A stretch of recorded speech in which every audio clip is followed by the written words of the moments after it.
একের পর এক এগিয়ে আসছে অত্যাধুনিক ট্যাঙ্ক, স্বয়ংক্রিয় রকেট লঞ্চার, স্বনিয়ন্ত্রিত কামান আর গোলন্দাজের রাডার বহর, বিমান বিধ্বংসী অত্যাধুনিক মেশিনগান আর শত্রু জাহাজ বিধ্বংসী মিসাইল। আকাশ জুড়ে উঠছে অত্যাধুনিক যুদ্ধবিমান MiG-29, নির্ভুল নিশানায় আঘাত হানছে শত্রু শিবিরে। তাকে সঙ্গ দিচ্ছে অন্যান্য সব যুদ্ধবিমান। সঙ্গে পাল্লা দিয়ে লড়ে যাচ্ছে সেনাবাহিনীর হেলিকপ্টার ইউনিট। এমন দৃশ্য দেখে মনে হবে এ যেন সত্যিকারের যুদ্ধ। মহান স্বাধীনতা দিবসের কুচকাওয়াজে এভাবেই বাংলাদেশের সামরিক সক্ষমতার জানান দেয় সম্মিলিত সশস্ত্র বাহিনী।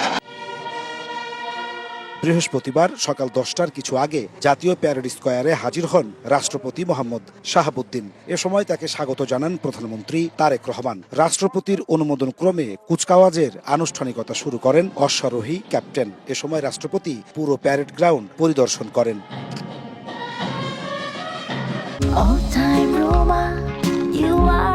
All time Roma.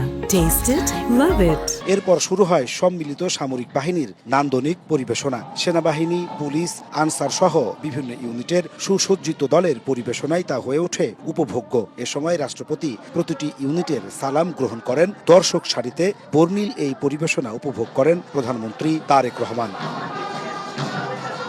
এ সময় সম্মিলিত সামরিক বাহিনীর বিভিন্ন ইউনিটের প্যারাট্রুপাররা রাষ্ট্রপতি, প্রধানমন্ত্রী সহ নিজ নিজ বাহিনীর পতাকা নিয়ে আকাশ থেকে ভূমিতে অবতরণ করেন। পরে শুরু হয় বিমান বাহিনীর পরিবেশনা। বর্ণিল ধোঁয়া ছেড়ে নান্দনিক সব ডিসপ্লে পরিবেশন করে তারা। এ সময় বিস্তীর্ণ আকাশের ক্যানভাস জুড়ে তৈরি হয় এক নান্দনিক আবহ। ফুটে ওঠে আকাশপথে বাংলাদেশের সক্ষমতাও। দীর্ঘ 18 বছর পর মহান স্বাধীনতা দিবসের অনুষ্ঠানে ফিরল রাষ্ট্রীয় কুচকাওয়াজ।